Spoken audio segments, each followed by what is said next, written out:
warahmatullahi wabarakatuh. Sekali lagi. Assalamualaikum warahmatullahi wabarakatuh. Tetap. Merdeka! Merdeka! Merdeka! Inna lillahi wa inna ilaihi raji'un. Saudara-saudaraku sebangsa dan setanah air, hadis dari At-Tirmizi, Rasulullah Shallallahu Alaihi Wasallam bersabda bahwa merupakan jihad yang paling utama adalah mengatakan yang benar di hadapan penguasa. Setuju? Harus setuju, karena itu adalah kata-kata Rasulullah yang kita cintai. Saudaraku sekalian, kami ingin beribadah tadi ya. Saya belum masuk ini ke persoalan. Anda perlu mengetahui terjadi peristiwa di masjid itu. Konon kabarnya masjid itu adalah milik dari kementeriannya Bapak Sandiaga Uno. Orang yang 5 tahun lalu kami ini adalah diehardnya yang membela Prabowo dan Sandiaga Uno. Ya, drama terjadi. Siapa sangka 5 tahun kemudian kami harus memanjat ya pagar daripada masjid tersebut hanya untuk beribadah. Ya, nanti tinggal tunggu beritanya aja nanti ya. Siapa tahu youtuber-youtubernya ada yang memviralkan.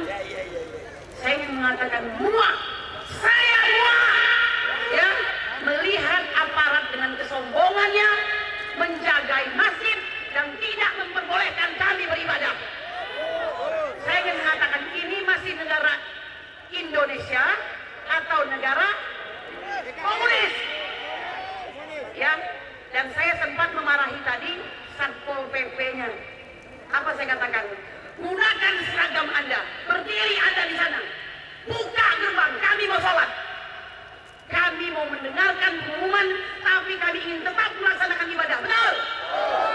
Bapak Ibu sekalian, inilah yang kami khawatirkan, inilah yang Bapak Anjung khawatirkan, Pak Said Didu khawatirkan, Pak Buyung khawatirkan, Pak Marwan Batubara khawatirkan, dan Korla kami khawatirkan, Ibu Ida khawatirkan. Ada suatu masa ya yang disebutkan oleh Rasulullah juga, likulli halin ibadah, walikulli halin muamalah. Setiap masa itu ada ibadahnya, setiap era itu ada penyikapannya.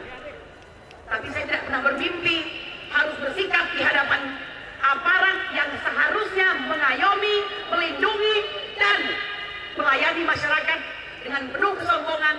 Kami harus manjat dulu baru bisa sholat. Jadi saya perlu ketahui ya, ibu-ibu Bapak sekalian, Anda tadi bisa sholat itu berkat seorang ibu-ibu manjat, ya. Oke? Untuk ibu-ibu yang tadi, semoga Allah catat sebagai ibadah ya, karena akibatnya semua orang bisa sholat tadi. Baik, sekarang masuk yang kedua.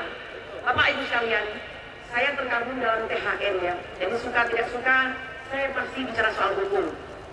Tanggal 9 November 2017 dalam sebuah berita online, Bapak yang kita cintai juga Bapak Mahfud MD yang tidak lain adalah mantan Ketua MK katakan ya dalam berita online tersebut, setiap perkara itu bisa dicari pasal salah benarnya. Betul? Tergantung kelihayan untuk mendapatkan intelektual tukang. Siapa intelektual tukang itu? Intelektual tukang itu bisa jaksa, bisa polisi, bisa hakim, atau kami yang berperan sebagai pengacara. Tergantung Anda ingin mengambil peran itu atau tidak. Beberapa hari ini kita aksi untuk memberi kekuatan kepada MK. Betul? Kita masih mengira bahwa MK ini masih ada nurani. Namun hari ini, kalau saya sudah ngomong dari kemarin ya Bapak Ibu, jangan berharap kepada MK, ya, jangan berharap. Mau strukturnya 4-4 kek, mau 3-3-2, nggak usah berharap. Anda bersyukur Bapak Ibu sekalian, ada di pihak yang benar pada hari ini, ya, bersyukurlah. Anda masih dibimbing oleh ulama-ulama lurus. Saya dengan bangga mengatakan terima kasih Habibana Muhammad Rizik Syihab. Terima kasih FPI, terima kasih LSM yang begitu mencintai bangsa Indonesia. Ya, terima kasih. Terima kasih poros buruh. Terima kasih Pak Din Samsudin, semua kita harus berterima kasih. Ya, jadi saya ingin mengatakan jangan pernah berharap kepada manusia, pasti kecewa. Refli Harun sendiri dalam salah satunya pernah mengatakan apa? Bahwa di hadapan para hakim MK tersebut ada keselamatan, kesejahteraan, tapi juga ada tekanan.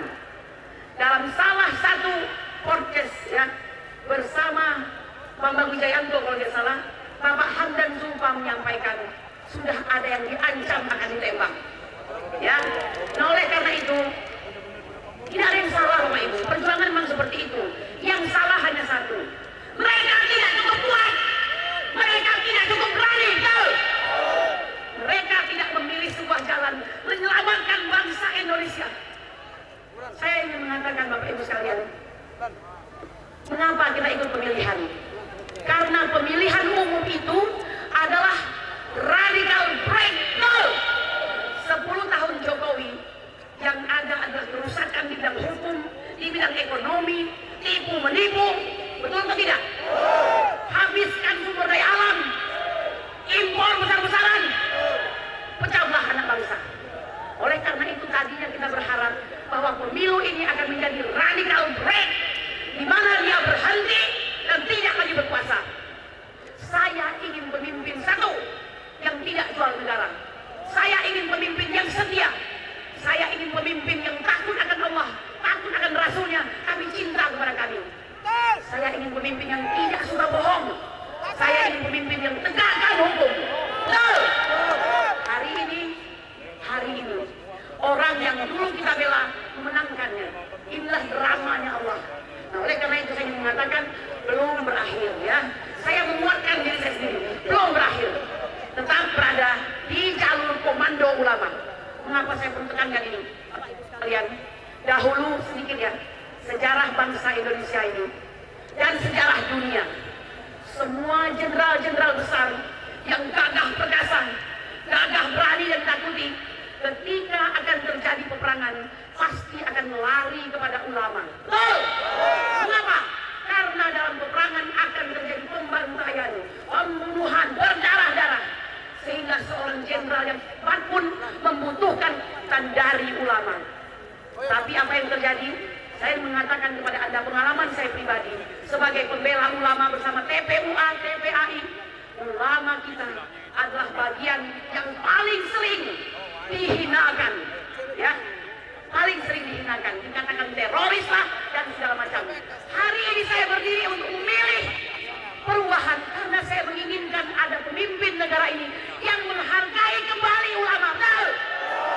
Pemimpin yang tidak akan menghabiskan sumber daya alam, karena hidup ini bukan untuk hari ini.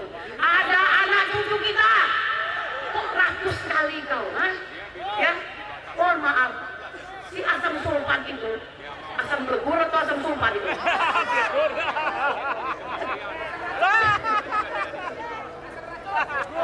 Tidak mewakili anak muda. Betul? MUI mengatakan anak muda itu wakilnya bukan anak-anak sultan. Sultan apa? Sultan Andara begitu? Yang uangnya triliunan, bukan? Seharusnya anak muda itu adalah anak petani, anak nelayan, anak-anak yang berada di bawah garis kemiskinan, tapi mereka pintar, tapi tak punya biaya. Itulah yang harusnya diperjuangkan. Betul?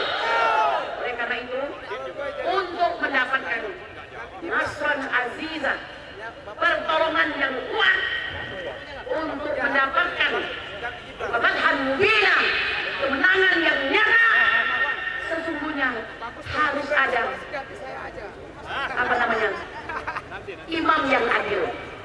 Dan hari ini Bapak Ibu sekalian, secara legitimasi MK sudah menyampaikan 02 sebagai pemenang. Namun itu belum selesai bagi